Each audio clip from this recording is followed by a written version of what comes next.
Hi, ഞാൻ Sherin Davis. ഇന്ത്യയിൽ stock market investment ഇന്ന് ചെയ്യുന്നവരിൽ കൂടുതലും 2020 ശേഷം വന്നവരാകാനാണ് സാധ്യത. കാരണം കൊറോണ എന്നൊരു ആഗോള തരംഗം ഒട്ടുമിക്കവരെയും ഒന്നും ചെയ്യാനാകാതെ വീട്ടിലിരുത്തിയപ്പോൾ എന്തെങ്കിലും ചെയ്യണ്ടേ എന്ന് കരുതി സ്റ്റോക്കിൽ ഇൻവെസ്റ്റ് ചെയ്ത ആളുകളുണ്ട്. അതുകൂടാതെ തന്നെ സ്റ്റോക്ക് മാർക്കറ്റ് തരുന്ന, അതായത് 2020 ഏപ്രിൽ മുതൽ സ്റ്റോക്ക് മാർക്കറ്റ് തരുന്ന വലിയ റിട്ടേൺസ് കണ്ടുകൊണ്ട് ആ മേഖലയിലേക്ക് വന്നവരുണ്ട്. 2020 ഏപ്രിൽ മുതൽ ഇന്ന് വരെയുള്ള കണക്കെടുത്താൽ ഒരുപാട് പേർക്ക് പണം ഒരുപാട് ഉണ്ടാക്കിയിട്ടുണ്ട് ഒരുപാട് പേര്. പക്ഷെ എന്നാൽ ഒരുപാട് പേര് പണം നഷ്ടപ്പെടുത്തിയവരുമുണ്ട്. മിക്കവാറും ആളുകൾ ഇൻവെസ്റ്റ്മെൻറ്റ് ചെയ്യുന്നത് ഇപ്പോൾ കിട്ടുന്ന ഏറ്റവും വലിയ റിട്ടേൺസ് മാത്രം നോക്കിയിട്ടാണ്. ഇതിനെപ്പറ്റിയാണ് ഇന്നത്തെ discussion. Welcome to our channel the money കോൺട്രറിയൻസ്.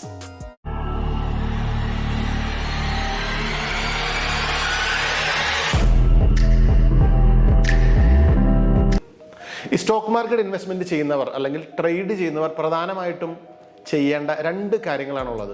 ഒന്ന്, ഏറ്റവും നല്ല രീതിയിൽ റിട്ടേൺസ് ഉണ്ടാക്കുക. രണ്ടാമത്, നമ്മൾ ഉണ്ടാക്കിയ റിട്ടേൺസ് നഷ്ടപ്പെടാതെ സൂക്ഷിക്കുക. ഞാൻ മുകളിൽ പറഞ്ഞ 2020 ഏപ്രിൽ മുതൽ നല്ല രീതിയിൽ റിട്ടേൺസ് ഉണ്ടാക്കാൻ പറ്റിയ സമയമായിരുന്നു. കാരണം ഇൻവെസ്റ്റ് ചെയ്തവരെല്ലാവരും നന്നായിട്ട് പണം ഉണ്ടാക്കി. കാരണം സാഹചര്യം വളരെ മികച്ചതായിരുന്നു. കൃത്യമായിട്ട് ആ സാഹചര്യത്തിൽ പണം ഉണ്ടാക്കി. സ്റ്റോക്ക് മാർക്കറ്റിൽ പ്രധാനമായിട്ടും ഉണ്ടാകുന്ന രണ്ട് തരം മൂവ്മെൻ്റ് ആണ്. ഒന്ന് ബുൾ മാർക്കറ്റ്, രണ്ട് ബിയർ മാർക്കറ്റ്. ബുൾ മാർക്കറ്റ് സാധാരണ വലിയ താഴ്ചയ്ക്ക് ശേഷം ഉണ്ടാകുന്നതാണ്. എല്ലാം പോസിറ്റീവായിരിക്കും ബുൾ മാർക്കറ്റിൽ. കാരണം എല്ലാവരും വില മുകളിലേക്ക് ഉയരും എന്ന ശുഭാപ്തി വിശ്വാസത്തിലായിരിക്കും. അപ്പോൾ 2020 ഏപ്രിൽ മുതൽ ഇതാണ് സംഭവിച്ചത്, ബുൾ മാർക്കറ്റ്. എന്നാൽ രണ്ടാമത്തെ മൂവ്മെൻറ്റ് എന്ന് പറയുന്നതാണ് ബിയർ മാർക്കറ്റ്. ഇത് വലിയ ബുൾ മാർക്കറ്റ് മൂവ്മെൻറ്റ് അവസാനിച്ചാൽ പിന്നെ അതിനുശേഷം ആരംഭിക്കുന്നതായിരിക്കും ബിയർ മാർക്കറ്റ്. അപ്പോൾ ഇവിടെ സംഭവിക്കാൻ സാധ്യതയുള്ളത് ഭൂരിഭാഗം ആളുകളും ഇനി വില മുകളിലേക്ക് കയറില്ല എന്ന വിശ്വാസത്തിലായിരിക്കും. അപ്പോൾ മുതൽ എന്ത് ചെയ്യും? ഈ ബിയർ മാർക്കറ്റിലെ ആളുകൾ സ്റ്റോക്ക് വിൽക്കാൻ ആരംഭിക്കും. അപ്പം അങ്ങനെ ഗ്രാജുവലി മാർക്കറ്റ് താഴേക്ക് പോയിക്കൊണ്ടിരിക്കും. 2020 ഏപ്രിൽ ഇൻവെസ്റ്റ്മെൻറ്റ് ആരംഭിച്ച ആളുകൾ ബുൾ മാർക്കറ്റ് മാത്രമേ കണ്ടിട്ടുള്ളൂ. അപ്പോൾ ഇവിടെയാണ് നിങ്ങൾ സൂക്ഷിക്കേണ്ടത്. അതായത് 2008 അവസാനിച്ച ബുൾ മാർക്കറ്റ് വലിയ തകർച്ചയ്ക്ക് ശേഷം തിരിച്ച് ആ അവസ്ഥയിലേക്ക് എത്തിയത് ഏകദേശം 2014 എന്ന് പറഞ്ഞാൽ 6 വർഷം എടുത്തു അതിലേക്ക് തിരിച്ചു വരാനായിട്ട്. എന്നാൽ 2020 ജനുവരിയിൽ അവസാനിച്ച ബുൾ മാർക്കറ്റ് അതേ അവസ്ഥയിലേക്ക് തിരിച്ചെത്താനായിട്ട് 8 മാസമേ എടുത്തിട്ടുള്ളൂ. വളരെ ഫാസ്റ്റ് റിക്കവറി ആയിരുന്നു. ബുൾ മാർക്കറ്റിൽ ഷെയർ പ്രൈസ് നോക്കിയാൽ എല്ലാ ഷെയറുകളും വിലയിൽ ഭയങ്കര വളർച്ചയിലുണ്ടാകും. വില കയറി പോകും.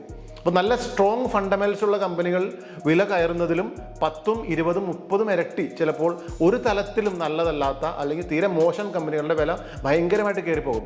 അപ്പോൾ നമ്മൾ വില കയറുന്നത് മാത്രം നോക്കി റിട്ടേൺസ് മാത്രം പ്രതീക്ഷിച്ച് അങ്ങനെയുള്ള ഷെയറുകളുടെ പുറകിൽ പോയാൽ നമ്മളതിൽ പെടും.